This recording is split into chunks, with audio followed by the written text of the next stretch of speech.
Les tests de la Gazette vous sont présentés par Explorer. Du pilotage aux sensations, de la machine à l'émotion, l'aviation de loisirs au cœur de l'aventure. Bonjour à la Gazette, aujourd'hui on essaye la moto du ciel. Et bonjour tout le monde. C'est hyper stable, on touche à rien, ça décroche tout doucement. Un petit virage pour la Gazette. Oh, putain! Il y a un parachute. Oui.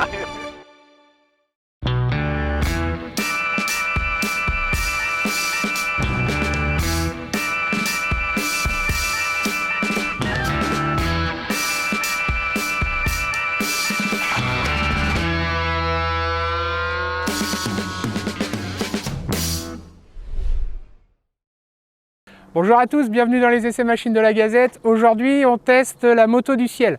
La moto du ciel, c'est la première machine de chez Humbert Aviation. Elle existait même avant Humbert Aviation, puisque Jacques Humbert a commencé par créer cette machine-là en 1980 pour lui. Voilà, il voulait un ULM au début de l'histoire de l'ULM. Il a voulu créer sa machine, qu'elle soit ouverte, le plus léger possible, le plus simple possible, et qui retrouve un petit peu les sensations qu'on pouvait avoir en moto, mais dans les airs, d'où le nom la moto du ciel. Sa moto du ciel a eu un petit succès.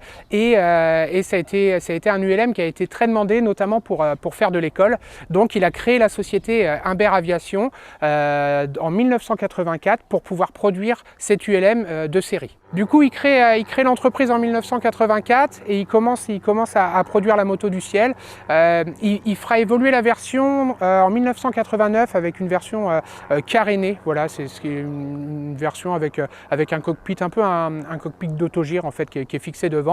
Mais globalement, celle qu'on a en tête, c'est celle qui est derrière nous, la version ouverte, où les gens trouvent à cette machine une simplicité de pilotage et puis des vraies sensations de vol parce qu'on est vraiment à l'air et ça a beaucoup plu, quoi. L'entreprise Humbert évoluera à partir de 1991 avec leur nouveau modèle qui deviendra le nouveau modèle phare, et aujourd'hui encore on les connaît pour ça. C'est le Tetra, donc le Tetra qui récupère l'aile de la moto du ciel, mais avec un look plus d'avion, voilà, train classique, le look qu'on peut lui connaître aujourd'hui et qui vont les faire basculer dans autre chose. Donc deux modèles qui ont forgé cette marque, la moto du ciel, puis le Tetra en 1991, une dizaine d'années plus tard. On a parlé de la philosophie de cette machine. Il voulait quelque chose de très simple et de très épuré, et on le retrouve dans la conception avec un châssis tubulaire qui est d'une simplicité presque enfantine, mais très robuste et très efficace. On a une aile qui est plutôt longue, on a 11,30 m d'envergure avec une surface à l'air qui frôle les 18 mètres carrés, donc on a quelque chose qui vole extrêmement bien, qui est agile aux commandes et qui est à la fois très peu piégeux. Voilà. Ce qui va caractériser aussi la moto du ciel, c'est le moteur qui est fixé derrière.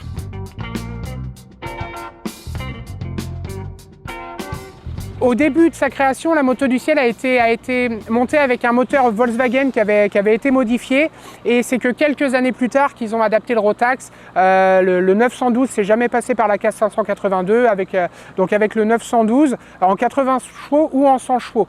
On pourra le voir sur les images, le moteur est incorporé à l'intérieur du châssis. Ça donne un look très très sympa. Pour les mécanos, c'est un petit peu plus compliqué. Le jour où il faut sortir le moteur, on se gratte un peu la tête. Il nous reste à voir l'arrière de l'appareil avec cette queue en châssis tubulaire. Donc un châssis tubulaire, on le voit très bien ici. Le principe, c'est de réaliser des triangles. C'est la forme géométrique la moins déformable qui existe. Donc on vient réaliser des triangles avec des tubes pour gagner en rigidité. Et plus on va avoir de croisillons et plus on va avoir de rigidité en économisant sur la matière. Voilà, c'est pour ça qu'on a conçu le châssis tubulaire qui a évolué beaucoup dans le domaine de la moto et dans le domaine de l'aviation sous cette forme-là. Donc on a une queue qui est plutôt longue, mais qui est complètement épurée. On voit tous les câbles de commande. Du coup, c'est toujours le même principe du début à la fin de cette ULM. Ça va être la simplicité, on épure, on laisse que l'essentiel et puis on va voler. Ouais, c'est ça. En fait, je pense qu'il a commencé par vouloir faire un échafaudage et il s'est dit en fait, c'est un peu la forme d'un avion, on va essayer de mettre un moteur et puis on va voir ce que ça donne. Non, mais c'est très bien. Alors ouais, on a ce train tricycle, mais du coup qui tient en bascule sur la queue parce qu'on a vraiment la queue qui est démesurée par rapport au reste du fuselage. Donc il aurait presque un intérêt à être en train classique, mais ça va bien. Puis dès que les gens montent dedans, tout se remet dans l'ordre. Effectivement, par contre, quand tu descends de l'appareil, alors le passager ça va, mais dès que le pilote descend, la machine bascule toute seule sur la queue et ça fait pas une arrivée à la Top Gun, quoi, hein. Voilà, tu te bats un petit peu pour descendre, mais bon, avec l'habitude, tu finis par y arriver très bien, quoi.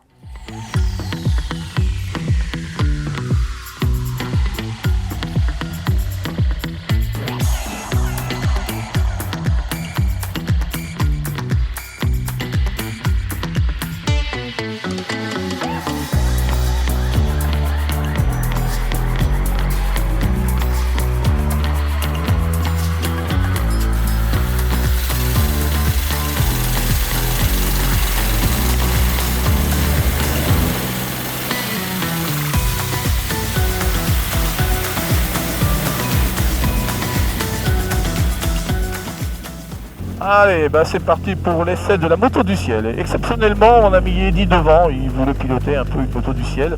Comme il était ancien mécano moto, il pense que ça se pilote pareil. Donc je pense que la vidéo va être comique. Non, première fois en tant que pilote d'essai. Donc je tiens à dire que je suis arrivé stagiaire moi à la Gazette de l'ULM et plus ça va, plus je monte les échelons. Le prochain essai de machine, c'est moi qui filme. Tu vois, on va faire un truc comme ça. J'ai l'impression que j'ai le vent en poupe en ce moment, quoi. Donc ça, c'est très bien. Et la moto du ciel, c'est une machine qui est vraiment surprenante. Je ne connaissais pas du tout. J'en avais vu dans les bouquins en photo. Donc c'est un look très particulier, on aime ou on n'aime pas. Le carénage est un petit peu grossier devant, à mon goût un petit peu gros, mais c'est une machine attachante. Surtout qu'aujourd'hui on a de la chance, c'est les premiers jours de beau temps, il fait chaud et on est vraiment bien. Et chez une moto du ciel, c'est bien d'essayer ça quand il fait beau. Et aujourd'hui il fait super beau. Il fait pas très chaud, mais il fait beau. On s'aligne à Alpha là ? Alors monsieur Humbert, si vous m'écoutez, pourquoi la manette de gaz elle fonctionne à l'inverse de toutes les manettes de gaz existantes ?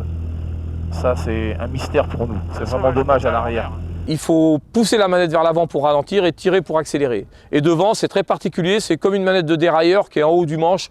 Pareil, c'est un peu particulier quand vous avez besoin de réaccélérer très vite. Alors peut-être qu'avec beaucoup d'habitude, monsieur Humbert avait trouvé une solution. S'il avait fait ça, je pense qu'il y a une raison. Mais c'est un peu particulier. Là, tu passeras un peu à gauche parce qu'il y a de la boue à droite. Là. Tu suis les traces qu'on a fait là. Et on se mettra, on va partir d'ici. Je pense qu'on va décoller à deux. Bon, tu peux remonter un peu, hein. Mais accélère. C'est Montaigu, hein, faut pas trop ralentir. Alors la moto du ciel, elle a quelques particularités. Il y a les palonniers avant qui sont un peu bizarres. C'est une barre de pendulaire, mais ça tourne comme un 3-axes. Donc ça perturbe un peu les gens qui, comme moi, font du 3-axes, du pendulaire, un peu de tout, et du paramoteur. Parce que le pied avance comme sur un chariot, mais et fonctionne comme des palonniers. Allez, on tourne, ça braque bien. Par contre, c'est une machine qui braque très bien, au même niveau que Ninja, là, à peu près. Ça braque très fort. Ça, c'est génial.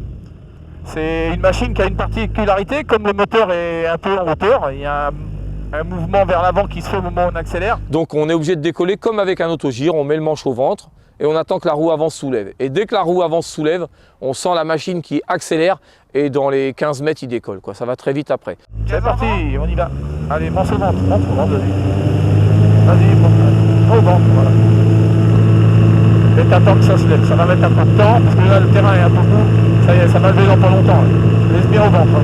Il n'y a pas de surprise, ça va pas lever là-dessus. Oh putain, qu'il est lourd, ça y est, ça va partir. Impeccable. Allez, tout monte 100 à l'heure, maximum 100 à l'heure pour monter, vas-y. Tu peux y aller, ça monte. On va pas enfoncer la machine, c'est que le terrain est vraiment boueux. On s'enfonce dedans, il y a des traces sur la piste, on s'embombe vraiment. Donc après, on est à deux comme d'habitude, un peu léger. Et ça monte très bien avec un 80 chevaux, il n'y a vraiment aucun problème. Là, on a mis un peu de temps à décoller parce que la piste est très détrempée. Mais bon, ça le fait quand même bien. Alors ça se pilote un peu au décollage, un peu comme un autogire, le manche en arrière et on maîtrise le lever de la roue avant. C'est pour ça Eddy qui vient de l'autogire, il n'a pas trop de problème à piloter. Là, il l'a jamais piloté, hein, c'est la première fois. Et il pilote pas de 3 axes non plus. Donc ça n'a pas l'air, pour l'instant, il n'a pas l'air d'être perturbé, ça a l'air d'aller. Ouais, pour putain. Ça abrase vos merdes. Il y a des toutes petites turbulences, contrairement à ce qu'il dit. Ça bouge à peine. Par contre, ça plane. Donc c'est un avion qui plane beaucoup, qui a 11 mètres 50 d'envergure. En heure à 1000 pieds, on on a pas mal de minutes pour chercher un champ en cas de panne, quoi. Il n'y a aucun problème. Alors c'est un gros défaut le moto du ciel, c'est que c'est très bruyant. Malheureusement, c'est vraiment dommage. Quand tu veux, faut pas chipoller les maisons, il dit là. Reste le long de l'autoroute, ralentis le moteur parce que tu vas... Ah, mais on est hyper haut là. Ouais bah ralentis. Depuis tout à l'heure je te dis ralentis. Ah oui, c'est ça que ça veut dire. Allez, tourne à droite. Ça se pilote au pied, ça se pilote au manche, c'est très proche de tous les appareils qu'on a pu essayer. Donc les commandes sont sensibles, mais c'est très joueur. C'est pas hyper sensible, mais ça réagit bien, il n'y a pas de piège du tout, quoi. Il n'y a aucun problème de ce côté-là, ça tourne bien. Le gros défaut, c'est ce bruit extérieur. C'est pas agréable quand vous revenez, que vous posez, que les gens vous disent « Oh là là, vous entendez, ça fait du bruit ». C'est un peu dommage. Je pense que l'hélice résonne, quand on parle sous l'aile de l'avion, ça résonne comme dans une église, donc je pense que l'aile amplifie le bruit, quoi. Les deux effets, ouais, la propulsion et puis l'effet tambour là, dans l'entoilage des ailes. C'est bien dommage. Et sans ça, ça serait exceptionnel parce que voler l'été avec ça, ça doit être génial. Et les turbulences, vraiment, c'est assez incroyable, ça passe vraiment super bien dans les turbulences. Donc la Visi, bah, il n'y a rien à dire, hein, on ne peut pas faire mieux. Non, on ne peut pas faire mieux. Ça, c'est quand même exceptionnel. On est quand même bien protégé avec ce petit saut de vent, hein, parce que j'ai volé tous les matins assez tôt, vers 9h, et on n'a pas froid. Il suffit de trouver un blouson de t-shirt et ça marche sans problème. Ça fait bien les glissades, c'est pas compliqué, ça permet de bien apprendre les glissades, c'est assez simple. On ne peut pas aller trop loin avec. Alors ce qui surprend le plus par rapport à une ULM classique, c'est le moteur quand on l'accélère qui plaque la roue avant. Eh ben tu vas lever le nez, alors il n'y a pas de volet, donc pas de problème, on n'a qu'une séance de décrochage à faire. Tu réduis le moteur complètement, il dit, et tu lèves le nez tranquillement. Quand ça décroche, tu te crises pas, Je coupe tout. Vas-y, tire vers l'arrière, tire, tu le tiens au pied, tu regardes loin devant toi. Vas-y, tire. Ah ouais, ça y est, j'ai plus rien déjà, j'ai l'impression. On est embuté arrière, le manche il est embuté, voilà. Et bah ça décroche pas, on le tient, donc bah, il se pilote toujours. Ça s'est stabilisé vers 65-70 km/h et puis la machine restait pilotable. On s'enfonçait pas mal, on s'enfonçait à 1000 pieds minute et puis la machine était stable. Donc bah c'est très sain. Hein. Donc si vous êtes mal pris, bah, vous le tenez comme ça, puis on descend, hein. On descend quand même à 1000 pieds minute, ça descend assez vite. Voilà, allez, c'est reparti. L'atelier de l'ULM vous présente son kit d'amarrage ingénieux spécialement conçu pour sécuriser votre ULM au sol. Son principe est simple et efficace. Un tube en inox traversé par 2 piquets croisés qui, une fois plantés dans le sol, crée un point d'ancrage solide et fiable. On fixe ensuite le bloqueur dans lequel vient se loger un cordon en dynéma phosphorescent, facilement repérable même dans la pénombre. Le système offre une fixation robuste et durable, que le sol soit dur ou plus tendre. Un kit pratique, rapide à installer et pensé pour la tranquillité des pilotes. Pour en savoir plus, rendez-vous sur www.atelier-ulm.com. Et sans plus attendre, retrouvons nos 2 pilotes d'essai à bord de la moto du ciel. Eh ben, tu peux faire un virage à droite en montant si tu veux, mais prends un peu de vitesse d'abord, voilà. Tu gardes 100, 110. Ah non, on va essayer les vitesses, tiens. Mets-toi, monte un peu, on va remettre un peu de vitesse, ça va faire du bruit, là, monte un petit peu plus haut, s'il te plaît. Attends, t'es pas à fond, je mets à fond. Voilà. Ouais, bon, on monte. Ah ben, en plus de monter, je vois pas moi. Je sais pas avec le matin, vas-y. Ça y est. À 130. Attends, ça monte encore. Voilà. Ouais, 140. 140, ça monte encore. On va pratiquement aller dans 140, il se stabilise, on ralentit. Donc la BNE est à 150. Je pense qu'en cherchant un petit peu de pouvoir l'atteindre, mais on n'était pas loin. On est à 140, 145 au paquet. Et à 4600 tonnes, mets-toi à 4006, on va voir la vitesse. Donc, tu te mettras bien à 0, mais tu te mets un cran en dessous, hein, parce qu'il est très optimiste. Et on va être à 120, 125, 120. Bon. Attends un petit peu que ça se stabilise. On est à 100. Ouais, un petit peu, un bon 100 à l'heure, bon 100 à l'heure. Ouais. Donc voilà, donc on peut voler tranquille à 100 à l'heure à 4000, donc 4000, 4002, on doit être à 11-12 litres à peu près.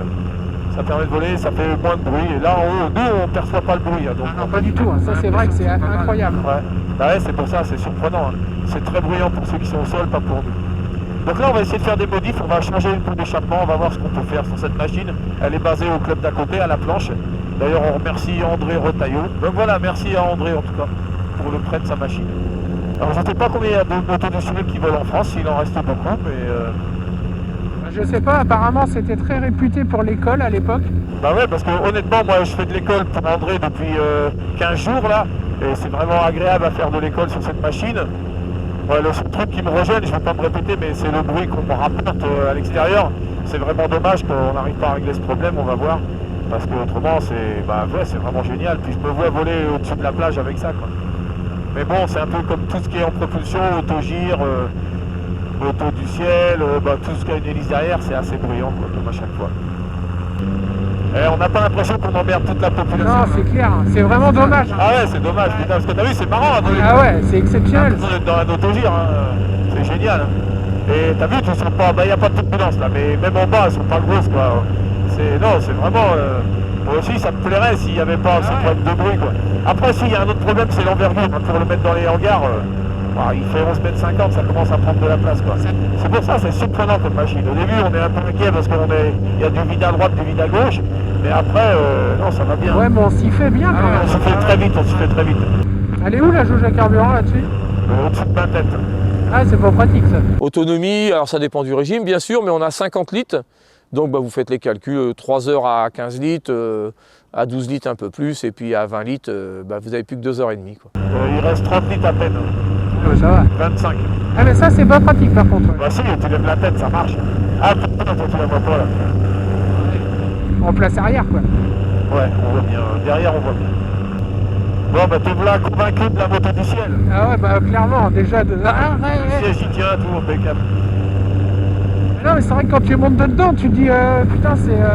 C'est pas très pratique parce que quand la machine est posée au sol, la queue est posée par terre, donc la cabine est assez haute. Mais une fois que le premier est monté, ça redescend, ça se remet à plat et c'est beaucoup plus simple. Ouais. Je sais pas s'il en existe en train classique des motos du ciel. Je crois pas. C'est pas mal, hein, une grosse boule de queue à péringer.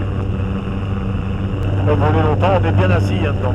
Les sièges sont confortables.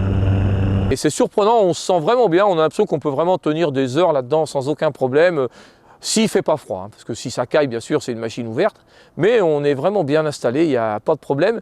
Et le défaut que tout le monde nous retransmet, c'est le bruit pour les gens qui sont au sol, mais ça, on ne le ressent pas du tout dans la machine, quoi. C'est pas plus bruyant qu'un pendulaire. En fin de compte, il faut pas se fier à ce qu'on voit, on a l'impression que c'est pas terrible, et en fin de compte, tout est bien pensé, les sièges sont confortables, ça a été bien prévu. Et moi je dis que pour le voyage, ça marche aussi. Dans le siège, t'es bien, t'oublies un peu le temps, quoi. T'oublies un peu le temps, t'as l'impression d'être à la pêche, quoi. Tu vas te promener et puis t'es là, t'es bien, t'as pas mal nulle part. Tout tombe sous le sens, les commandes sont bien. Bon, les commandes, à part la manette des gaz là, qui est un peu bizarre, tu joues avec le pouce, mais sinon ça se met plutôt bien, quoi. Monsieur Humbert a bien travaillé. Enfin, les tétras ont une très bonne réputation aussi, et ça vient pas par hasard la réputation, c'est que le monsieur sait travailler. Mais ça donne envie d'essayer un tétras parce que c'est la même aile, et quand tu vois comment ça passe dans les turbulences et tout, je me dis ça peut être mal. Allez, va te poser ma poule. Tu vas essayer de me faire un bel arrondi, tu vas aller chercher juste... on va essayer. Comme en autogire, faut que tu ailles jusqu'à la butée arrière pratiquement. Vas-y, tu peux tourner là, ça te voit. 18 mètres carrés de On est à surface. combien en hauteur? 1000 pieds, on t'entend. Bah, tu prolonges un peu. Ça va être agréable pour les gens qui regardent la vidéo. Ouais, faut que je me soigne, ouais. Ma maman m'a dit que c'était dégueulasse, mais... Ouais, j'arrive à la quarantaine, je commence à faire des bruits quand je... J'avais tout, hein. Si tu veux te prendre sur le terrain, va falloir faire un S. Hein. Autrement, tu fais une petite glissade, mais il va falloir faire une belle glissade. Non, ça plane hein, quand même. En cas de panne, à 1000 pieds, on a le temps de voir venir. Hein. Alors, Eddy, si tu avais piloté une fois ou deux un 3 axes, mais jamais atterri, quoi. Et là, il a jamais posé. Et je pense qu'il va y arriver tout seul parce qu'il fait de l'autogire. Et comme ça se pilote un peu comme un autogire, ça devrait être bon. Ça sent très peu le vent de travers, c'est très surprenant. Je pense que c'est dû au fuselage qui est en treillis non entoilé. Attention parce qu'avec les virages là-dessus, les ailes sont tellement longues que très vite elles frottent par terre. Arrête de zigzaguer. Oui, mais j'arrive pas à le remettre. Ouais, ce que je te dis, il faut que tu t'arrêtes là. Mets-le à plat et tu gardes de la vitesse. T'es à peine assez rapide, c'est trop tard. Allez, t'attends, descends, 1 mètre. Allez, tu le tiens maintenant, essaye de le tenir. Tiens-le. On est trop lourd. Mais non, c'est parce que... Bah on est lourd, bah oui, mais tiens. Ça plane très bien, mais à deux, là on était 2 de 90 kg. À l'arrondi, à 90, ça plane très peu en fin de compte, ça s'enfonce, ça se pose. Mais c'est très facile à poser. Ah putain, mais ça fait bizarre l'impression. Il va être trop peu de vitesse. En fait, tu te poses pas, tu te craches. Il faut arriver à 100, 110. Première fois en moto du ciel, première fois en 3 axes. Enfin voilà, donc je suis monté devant, j'étais peu convaincu du résultat. Et puis j'ai été assez surpris finalement. Tu retrouves vite des repères. Après, ça doit faire 3 ou 4 mois que j'ai pas piloté. Du coup, même une montgolfière, je crois que j'aurais été content, quoi. Donc on est parti, ça s'est plutôt bien passé. Bon ben voilà, on aura fait une vidéo, personne nous a filmé. C'est plus ce que c'était les essais de la Gazette. Alors putain. Il n'y a plus de budget. Il n'y a plus de budget, ça se dégrade. Eddy qui pilote, alors là. Ah, on aura tout vu. Ouais. Oui, c'est vraiment une machine à conseiller pour les débutants. C'est très simple à piloter. On va conclure, je pense qu'on peut virer Ludo. Ça y est, j'ai compris comment c'est vraiment simple son boulot, il n'y a rien de... Voilà, moi je m'attendais à un truc énorme, en fait c'est très très facile, donc je pense qu'on peut déjà économiser un salaire. Et puis par rapport à la machine, je crois qu'on peut conclure sur une machine qui est adaptable à peu près toutes les situations, une machine qui, pour débuter, qui je pense est bien. Après, avec mon peu d'expérience, j'ai volé 15 minutes en 3 axes, mais ça a fonctionné, donc je pense que pour débuter, c'est très bien. Peut-être pour le parking, faire attention, parce qu'il y a beaucoup d'envergure, du coup dans le hangar, ça peut être chiant. Sinon, tout le reste, sincèrement, une très bonne machine pour débuter.